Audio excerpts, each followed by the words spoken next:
Most people get this wrong. They think it's a problem with the X app itself, but in most cases, notifications not working on Android can be fixed with a few simple steps. Today, I'll show you exactly how to fix it so you never miss an important tweet or mention again. First, check your X app notification settings.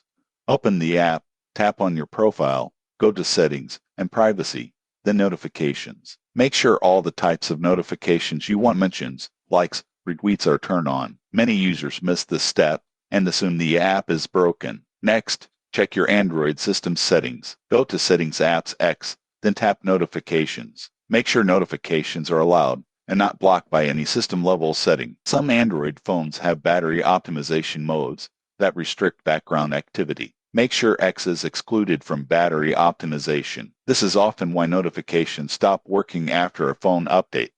Another common issue is Do Not Disturb mode. Make sure it's turned off, or if it's on, allow exceptions for X notifications. Also, clearing the cache can help. Go to Settings Apps X Storage Clear Cache. This removes temporary files that can sometimes interfere with notifications. If you're still not receiving alerts, try logging out and back into the app or uninstalling and reinstalling X. Sometimes the app needs a fresh start to reconnect with Android's notification system. In conclusion, fixing X notifications on Android is usually a matter of checking both app and system settings, excluding X from battery optimization, and making sure Do Not Disturb is blocking alerts. Most users fix the problem in under 5 minutes with these steps. Subscribe for more tech tips and troubleshooting guides to keep your apps working smoothly every day.